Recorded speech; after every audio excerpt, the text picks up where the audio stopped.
Саламатсыздар урматтуу телекөрүүчүлөр. Оболо Кыргыз кайрыгы аттуу телекөрсөтүү кайрадан сиздердин назарыңыздарда. Эң оболо бүгүн көрсөтүүнүн башталышында жалпы кыргыз журтубуздагы энелерибизди, айымдарды, баарыңыздарды бүгүнкү эл аралык аялдардын майрамы менен куттуктай кетелик. Ошону менен бирге бүгүн биздин студиянын конокторун сиздерге тааныштыра кетелик. Бүгүнкү биздин коноктор Кыргыз журтчулугубузга аттын кашкасындай таанымал Кыргыз Республикасынын эмгек сиңирген артисти, элдик өнөрдүн жападан жалгыз жыга чооз комузду кайрадан кыргыз элибизге кайрып берген эжекебиз, Алабука өрөөнүнөн келген, Айтылуу Нурмолдо акындын өрөөнүнөн келген, жеринен келген эжекебиз Шакен Жоробекова жана комузчу Дүйшөнбек Айтакаловдур. Саламатсыздарбы? Мен Дүйшөнбек Айтакаловдур дегенде кийин саламатсыздар деп койгондо сен биякта.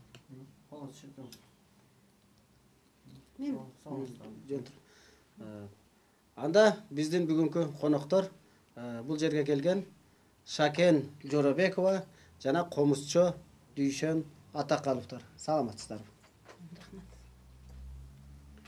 Кеттик ушул общий план деле эжеге өт. Азыр мен айтам, эжеге өтөбүз. Анан токтоп туруп эжеге неме кылабыз. Эже бүгүнкү ушул аялдардын эл аралык майрамы менен биринчиден сизди куттуктай кетелик. Майрамыңыз куту болсун. Куш келипсиздер. Сиздин дагы үй бүлөдөгү энелердин, келинчектердин майрамы менен куттуктайбыз.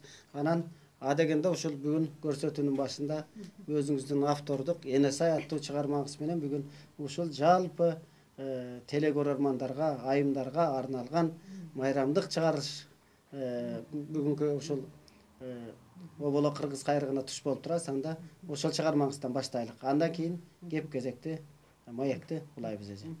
Урматтуу эли журт, урматтуу энелер, урматтуу эже сиңдилерим, урматтуу жалпы эле Кыргызстандын айымдары, бүгүнкү 8 март эл аралык майрамыңар менен бардыгыңарды чын жүрөгүмдөн куттуктоого уруксат этесиңер. Куттуктаймын.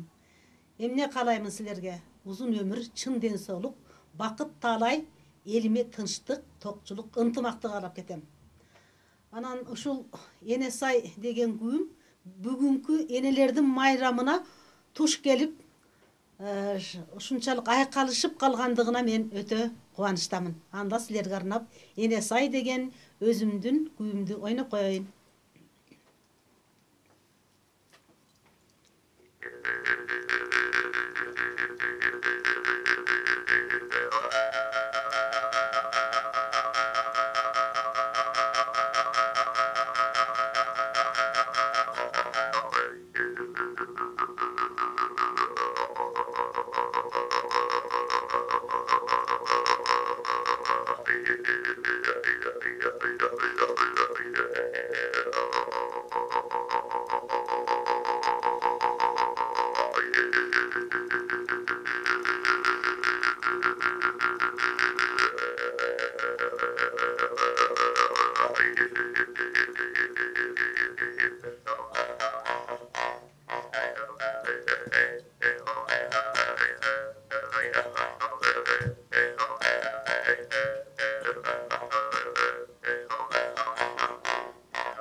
Az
эже сизге чоң рахмат. Мына азыр эле ушул жалпы биздин энелерибизди, айымдарды өзүңүздүн ушул автордук эне саяттуу күбүңүз менен бүгүнкү көрсөтүүнү баштап отурасыз да.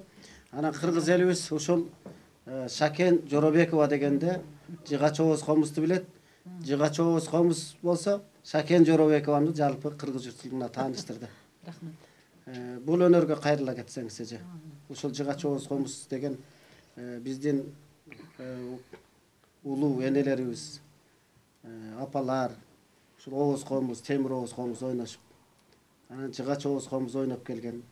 Анан жалпы кыргыз журтубузга ушундай биздин элдик өнөр бар деп кайрадан ушул жандандырып, жаңыртып берген сизсиз. Анда ушул өнөргө токтолуп кетсеңиз. Рахмат.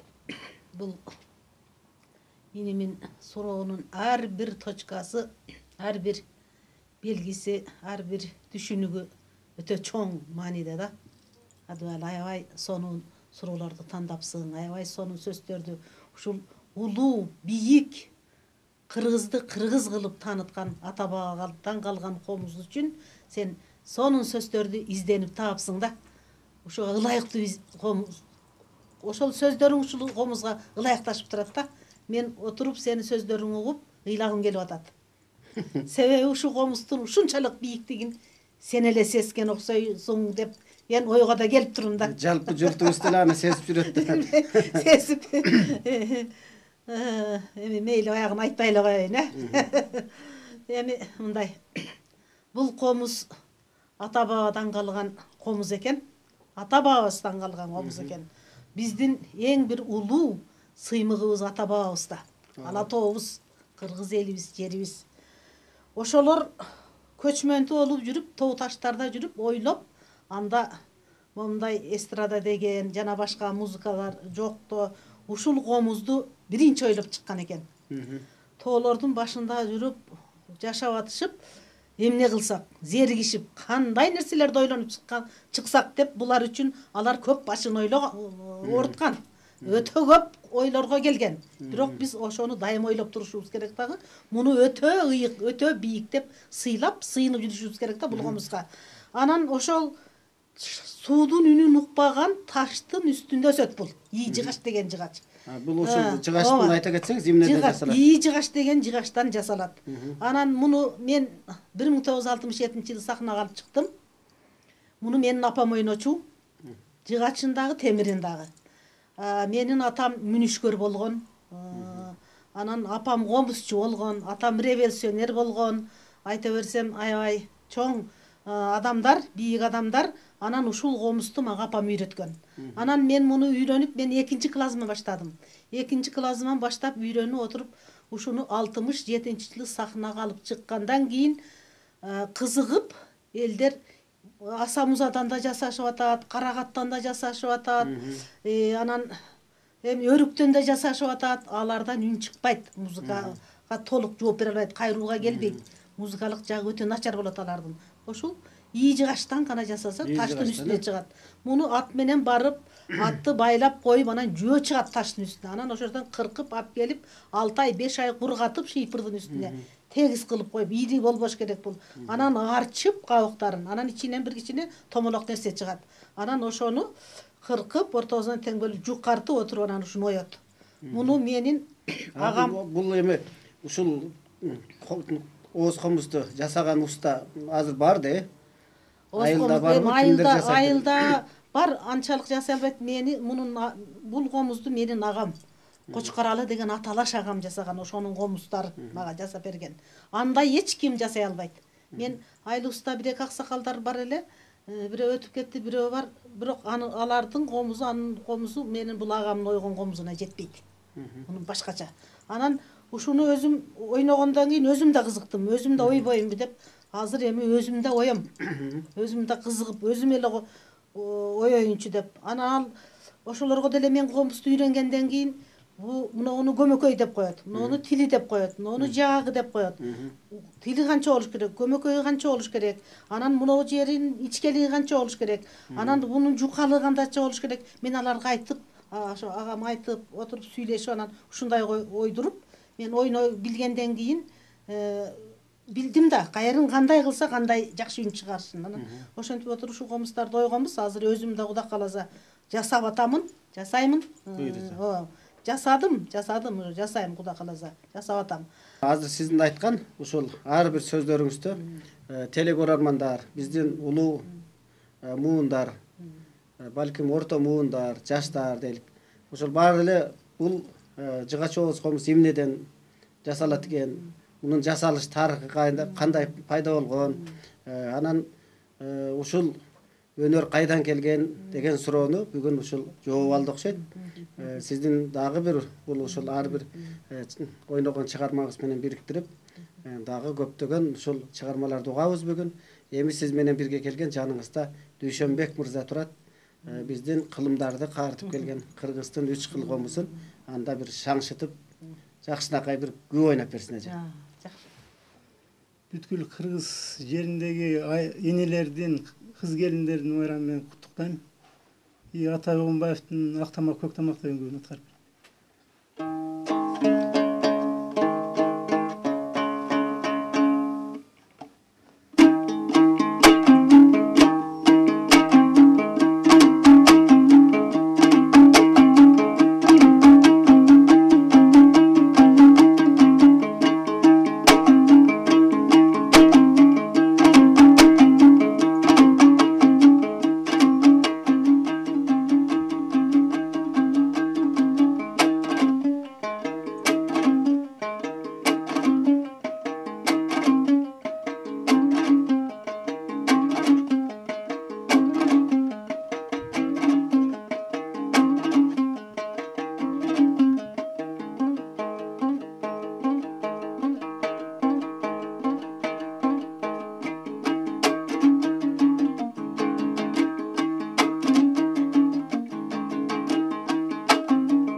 Бітірейлі, да?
мырзага чоң рахмат. Азыр мына ушул дал келип турат, айрыкча ушул айымдардын майрамына Атай Огонбаевдин Ак тамак, көк тамак аттуу күүсүн жалпыктук чыгармачыл ийгилик каалайбыз. Эми эжеке ушул сиз чейрек кылымдан бер жака ушул өнөрдүн өрдүү сахнасына түшпөй элибизге эмгек кылып Алабука районунда ошол маданият бөлүм жетектеп талай таланттарды тарбиялап келесиз да. Учурда ушул айтсаңыз, биздин айылда жүргөн жаштарыбыз, орто муун болобу, уул кыздарыбыз ушул элдик өнөргө болгон далалаты кандай болуп атат?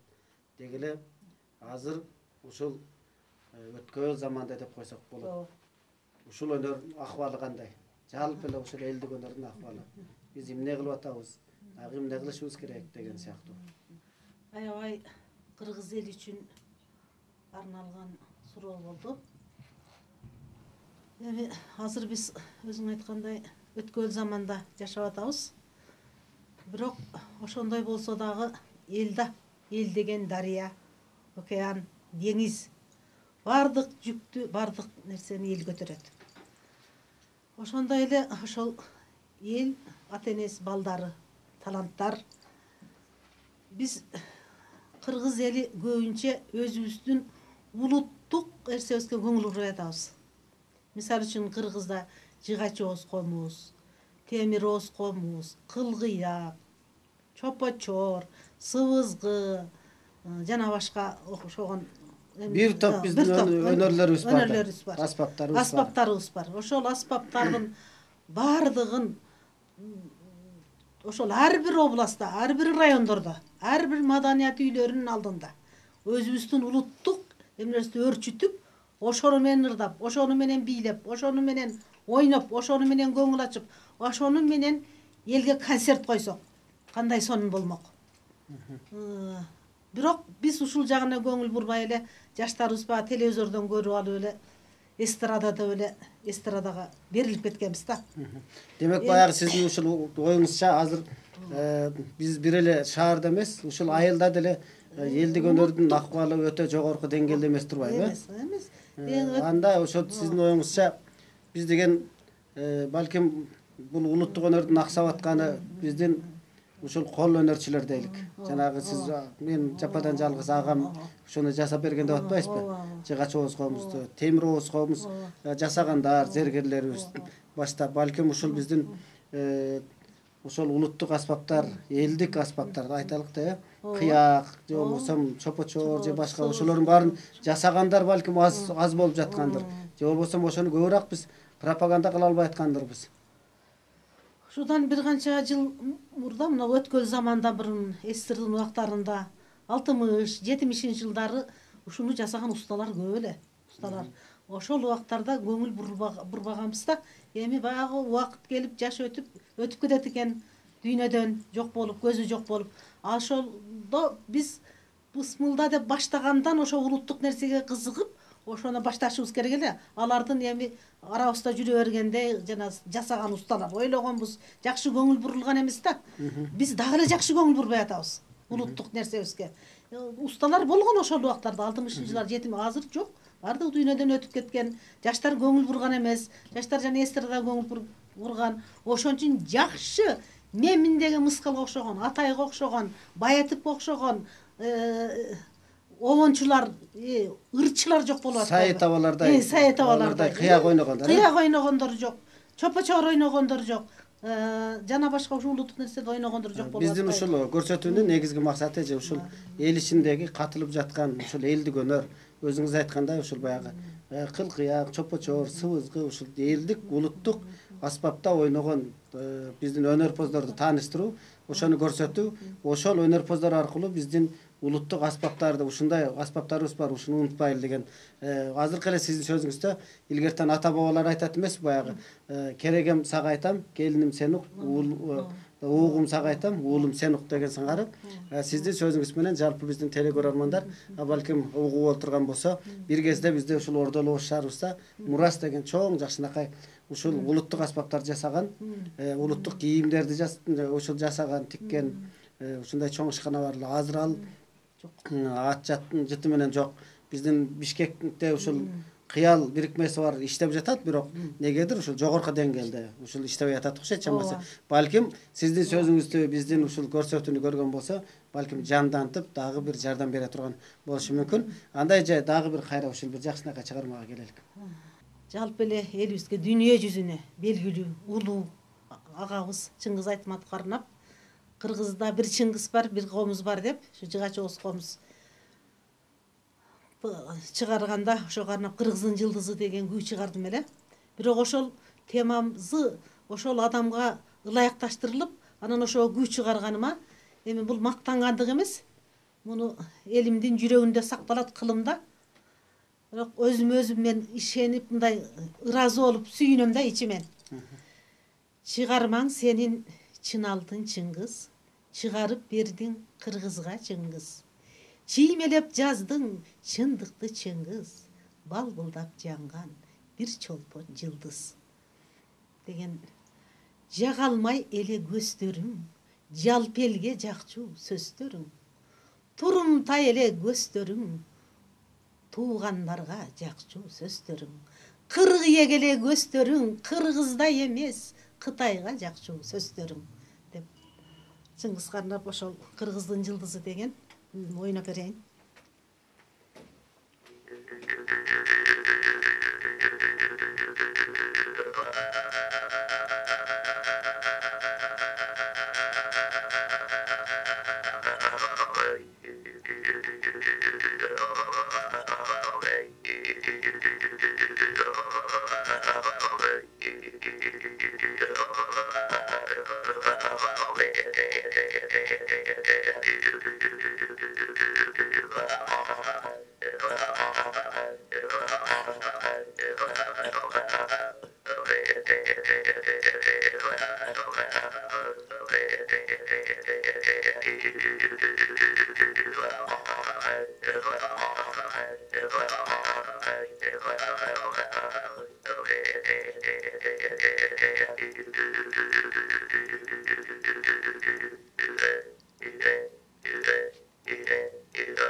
Gayrı oyna. Sen söz tut. Yok, söz gerek yok. Çıkar benden oyna. Mayli, arbağın oldu ver.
Урматтуу телекөрүүчүлөр, сиздер Оболо Кыргыз кайрыгы аттуу телекөрсөтүүнү көрүп жатасыздар. Оболо Кыргыз кайрыгы аттуу көрсөтүү Ордулу Ош шаарыбыздагы Саймалуу Таш көркөм сарайынан сиздерге такай тартылып келүүдө. Азыр эжекебизге чоң рахмат. Өзүңүз мына биздин кыргыз журтубуздагы залкар жазуучу Чыңгыз абабызга арнап ушундай жакшынакай бир өзүңүздүн обонуңузду арнаган экенсиз. Ылайым ошол обондор кылымдарды дагы карытсын, ошого тилектешпиз. Анда кайрадан кезекте эжеке Дүйшөнбек мырзага берелик. Учурда ошол Ала Бука районуна караштуу 1 май айыл округундагы 1 май айылында музыкалык мектепте ушул сабак берип, балдарга өнөр үйрөтүп атыптыр. Анда ошол жаштардын комузга болгон көз карашы, деги эле ушул элдик ырларга, обондорго, элдик улуттук аспаптарга азыр ушул жаштардын маани берүүсү кандай болуп жатат? Анан артыңыздан шакирттерди өстүрүп келесизби дегендей ушул бир суроолор бар. Туура айттыңыз, Саудал эке. 1 май балдар музыкалык мектебинде 90 окуучу ушул ар кайсы бөлүмдөр боюнча окушат. Фортепиано, комуз, баян аккордеон, комуз ансамбльдик класстар бар. Биздин шакирттер бар. Райондук конкурстарда катышышат. Эң жакшы күйлөрдү өнүшөт жогорку деңгээлде. Комуз боюнча көпчүлүгү кыз балдар. Азыркы мезгилде кыздар көп кызыга турган болот, уул балдар аз деңгээлде. Музыкалык мектебибиздин акыбалы жакшы, жогорку деңгээлде. Курманбеков Марасул ага жетектейт, директорубуз. Ал дагы өзүнүн эмгегин бүттү, ошол жерге бүтүп баргандан бери ошто музыкалык окуу жайын бүткөндөн кийин ошол жерде эмгектенип эң жакшы салым кошот. Ушул Анда кайсы чыгарманы коебуз? Карамолдор Оростун ибарат деген күйүн аткарып берейин.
Бүгүнкү биздин студиянын коноктору Кыргыз Республикасынын эмгек сиңирген артисти биздин атактуу эжекебиз Шакен Жоробекова жана комузчу Дүйшөнбек Айтакаловдор болуп жатат. Эже, эми ушул сиз айтсаңыз да биздин ушул өзүңүз ойногон өнөр менен ушул улуттук аспап менен дүйнөнү дүңгүрөтүп канчалаган жерлерге барып келдиңиз. Ушул өнөрдүн артынан ошол жердеги толгону менен, ошол жердеги элдин баамдап, ошол жердеги элдин кызыгуусу менен биздин ушул улуттун кызыгуусу экөөнүн айырмачылыгы айта кетсеңиз да. Мен Ал жердеги кабыл алуу менен биздин ушул кыргыз жергесиндеги кабыл алуу. мен Туркияда 3 жолу болдум. Японияда болдум.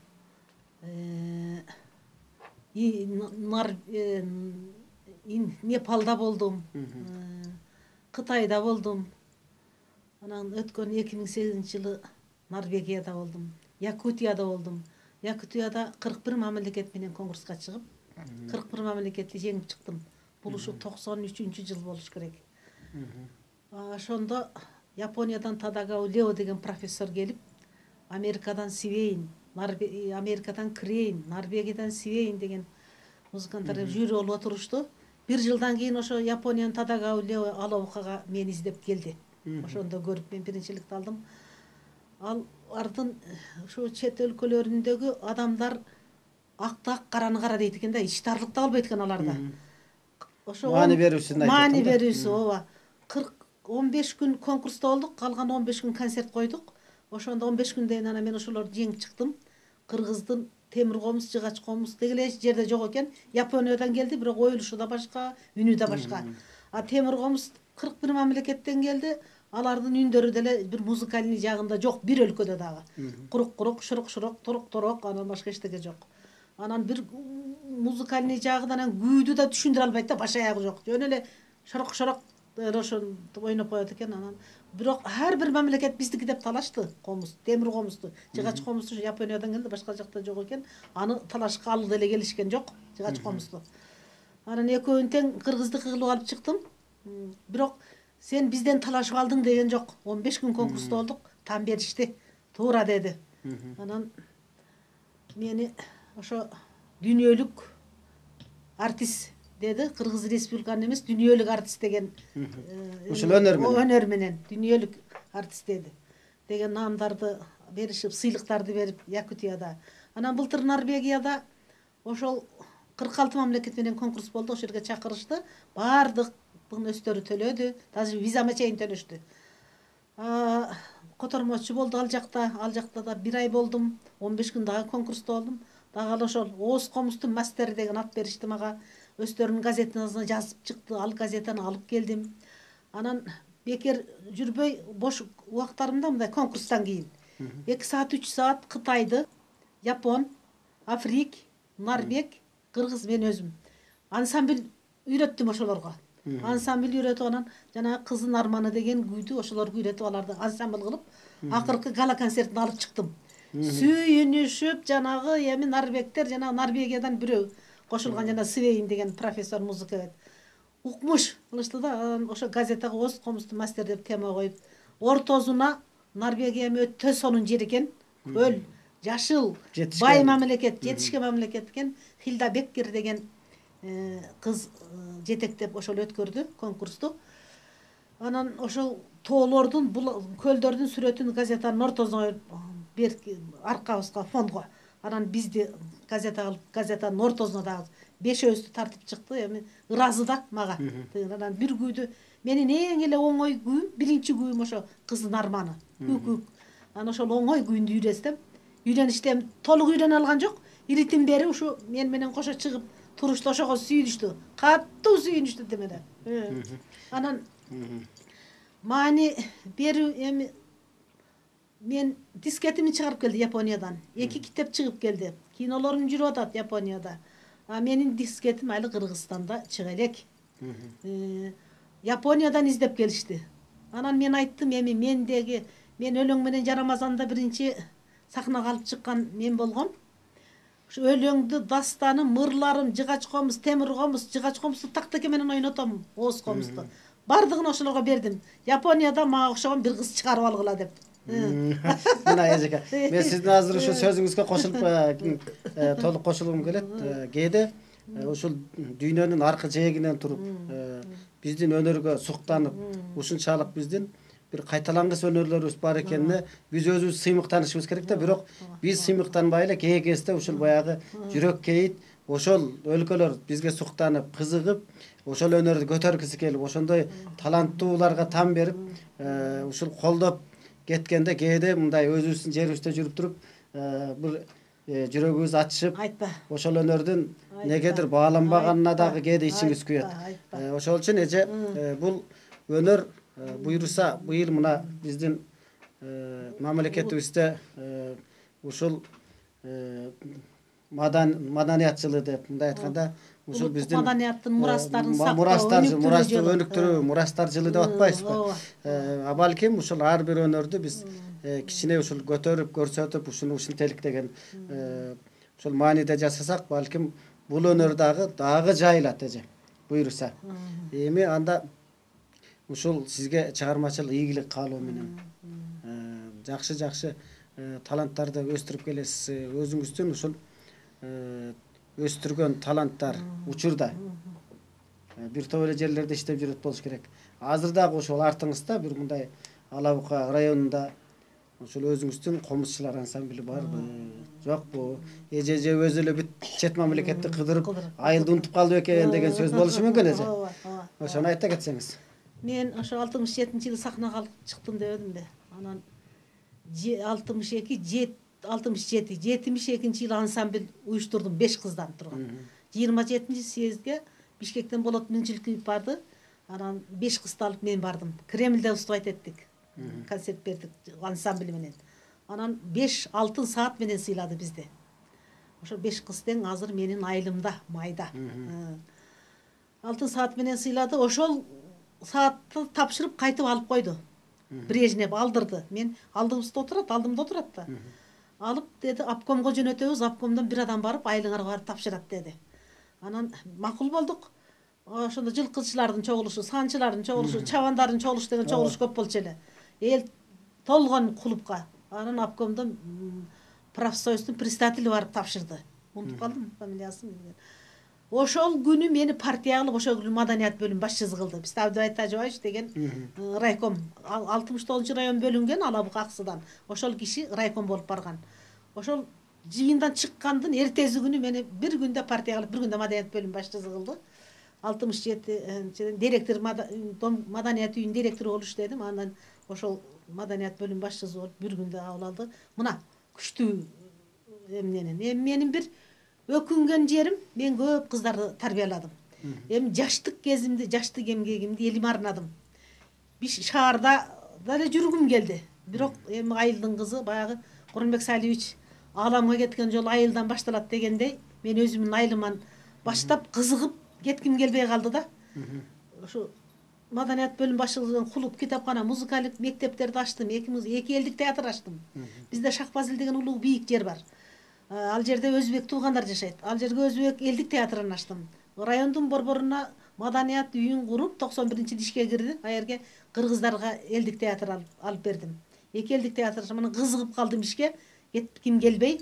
Демек баягы ушул сиз аалам айылдан башталат деген сыңар эле, айылдан кете албай башка нарсалап баягы шаар кезип кетпей, элге берилген өнөрдү дагы эле элге тартуулайын деп анан өзүм эле филармонияга барып жалгыз бир комузумду көтөрүп алып, артистмин деп жүрө албай ушу айылды көтөрөйүнчү деген тилекте, үмүттө болдум. Кудайга шүгүр, ошол тилек үмүткерге Кудай мени жеткирди. Элдик театрларды ачып, китапканаларды көбөйттүм. 25ке клуб, 2 музыкалык мектеп, бир филиал бар. Канча кыздарды ойноттум ансамбль кылып. Мына Якутияга алып бардым. Кыздарды ансамблен. Индияга алып бардым. Анан эми бу айылдын кыздары турмушка чыгып кетип калат экен. Отуруп калам, ай деп эле ичим ачышып, анан бир күнү күйөөгө ага жооп бербейт экен. Бир күнү кайнатасы, бир күнү кайненеси, бир күнү кайнатасы кайненесинен күйөө баласынан сурап эле кыйналам. Анан кээбир баягы балалуу болушат экен, ырылдап чырылдап анан таштап коюшат экен. Бул талант дегенди тарбиялаш керек, багыш керек, аркасынан кууш керек. Ант этпесе талант чыкпайт. Анан дагы бир нерсе бар да, ушундай сөздөр болуп калды, мен ичиме толуп калган. Айтып берейин. Мен өкүнөм, ошол ушундай азыр жанагы үйрөткөн кыздарым, мен Акназаров Корчубек деген Кыргыз Республикасынын батыры. Ал деген бийик киши, батыр, ишти чаткалдан баштаган. Менин атам ошол кишинин мындай жан жолдошу болгон. Мен абдан жакшы билем. Анан Гүлпа Кондучалова министр болуп иштейт. Кочкорго барып, айт, сен экономиканы көтөрдүң, ушунчалык батыр болдуң. Эми бир Алабука деген жерден жарым карыш жыгачты сүйлөткөн бир кыз чыккан. Шакен Жоробекова деген. Ошону чакырып, Кочкордун кыздарын үйрөтүп Францияга жөнөтпөйсүңбү? Бизге Францияга бир кат келген. Ушул Кыргызстандын өнөрпоздору деген. Ушуну бир тарассак деп, анан Гүлпа Кондучалова деген да биздин бир баягы Курман Жандатка окшогон ийгежелерибиздин бирөө дегенде, ал менин аяш карындашым деп звонить этет Алабукага, Набижевич райком. Түнкү саат 1-де үйгө телефондон немне келди. Эртеси күнү мени бир ак волгага отургузуп Набижевич жөнөттү. Акназаров деген, ондо батыр деген эми ушу Корчекеден башталган болуш керек. Өтө дүңгүрөп турган кезде ошондой эмгеги бар ал кишинин, ал кишини жакшы билем. Барып үйрөттүм ошолорго 10 кызга. Ошолорду да карап жүрдүм. Эми кимизи ушуну жолдоп үйрөнүп кетип аркасынан кууар экен десем, аларда деле жок. Таласка барып үйрөттүм. Анан но темир комузду менин атам таластан алып келип келген, аттын жалына байлап. Ушу темир комузду да үйрөнөсүң деп. Анан ошол темир комузду да үйрөттүм. Ата-энем да кызыкты да. Андан кийин мен дагы бир өкүнгөнүм, аттыңай, ушу айылыма жаштык кезим эмгегим арнап ушуга кызыгып калыптырмын. Ошо филармонияларга барып, ошо баягы кетпей турган, ошол жерде дайыма иштеп жүргөндөргө эле балдарга, кыздарга үйрөтпөптүрмүн. Ал чейин оркестр болуп калат эле деген өзүмдүн бир арманым бар. Экинчи арман. Кыргызстандын режиссерлору бар, композиторлору бар, жетекчилерибиз бар. Эми чоңдор деп коет. Биз баарыбыз эле ошолорго баш ийебиз. Ошолор Кудай, Алла Кудай ушу таланттарга жакшылап жардам берсе, көңүл бурса дейбиз. Ошолор деле мындай сунуш киргизип, ушул комузду кармап калайлычы, ушул шаарга алып келбейлиби? Ушул филармониядан оркестр чыгарбайбы? Десе мен 20 кызды темир комуз, 20 кызды жыгач комуз кылып оркестрге отургузуп коет элем. Ушул бир өкүнүчүм бар. Ушуну менин кыргыз элимин ичи таарлыгына да капа болуп кетем. Анан кийин бири-бирин көрө албастыгына да капа болуп кетем. Мен одон асманга деле учуп кетпейм. Мен ушундаймын деле дебейм. Эгер мен ошондой, мен эгоист болуп, мен эле чыгайын, мен өзүм эле болоюн десем, кетип калат болчумун шаарга. Жок. Бизе түшүнүктүү. Эми мына сиздин ичиңизде аябай толуп турган нерсе бар да, анан толгон нерсени бүгүн айтып отурасыз. Анан эже, мына быйыл ушул Мурастар жылы деп отурат да, сиздерден райондо ушул кандай иш-чара кылып атасыз да? Эми улуттук маданияттын мурасын өнүктүрүү, өстүрүү деп бир жагы ушул баягы мына кол комуз Кудайга шүгүр таралып калды. Ушул комуздун жылы ушу жыл деген ойго келем да, мына комузду. Ушул эмне десем эми 88-жылы Кыргыз Республикасынын эмгек сиңирген артизин беришти эле. Ошол убактагы иштеп тургандар дагы аман болсун. Ошонон бери мен эл артизин бер деп айткан да жокмун, аркасынан кууган да жокмун. Бир комуз мага Кудай подарка кылып берген, өз эле элдик артистмин. Элдин атым элдик, комузум элдик, намым элдик деп эле койгом. Анан бирок үй дегендерине деле бере берет экен. Аны мен көрүп, эме эле аман болсун, ала берсин бардыгы деп мен эмне кылбайм. Бирок ушул менга эмес, мен үчүн эмес. Ушул кыргыздын ушул комуз үчүн ошо чоңдор деп коебузбу, чоңдор. Ойлонуп туруп ичи таарлык кылбай эле, ушуну берип коюшубуз керек деген бир ой болуш керек да. Мен алайын деп аракет деле кылбайм. Албайм, чуркабаймын да. Бул деген бул кыргыздын ошол бир карыш жыгачын баалабагандык да. Мен ушундаймын деп кетпейм. Ушундаймын десем, эгоисттик кылсам, шаарга барып өзүм билет элем.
оңдорунан түзүлгөн папюри деп коет.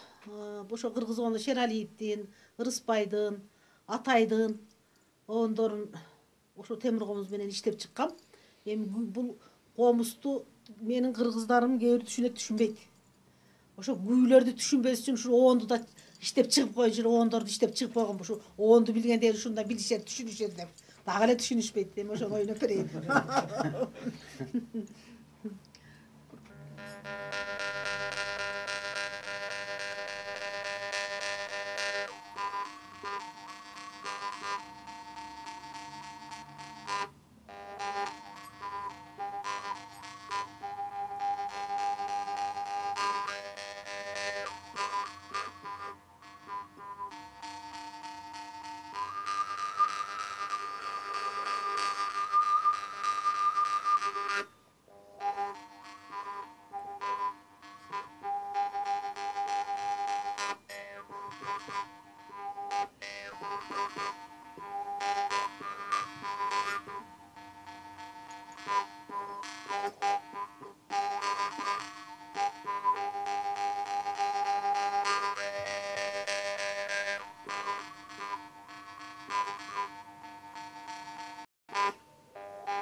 Эже мына бүгүн биздин ушул оболо кыргыз кайрыгы аттуу көрсөтүүбүзгө атайын ушул өзүңүздүн баягы жаш курагыңызга карабай, улгайып баратканыңызга карабай, кыйналбай келип элдик өнөр өчпөсө экен, ушул өнөрдү улантсак экен деп ушул өнөрүңүздү бүгүн майрам күнү жалпы ушу кыргыз журтубузга тартуулап бергениңизге сизге чоң рахмат эже. Майрамыңыз дагы кут болсун.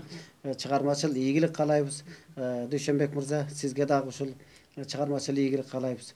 Бүгүн ушул сиздердин ойногон ушул күүлөрдөн биздин кыргыз журтчулугубуз бир азык алды болуш керек. Айтылган кептерден ушул жыйынтык чыгарар буйруса, элдик өнөр эч качан өчкөн эмес, өлбөйт. Буйруса бул өнөр дагы жанданат.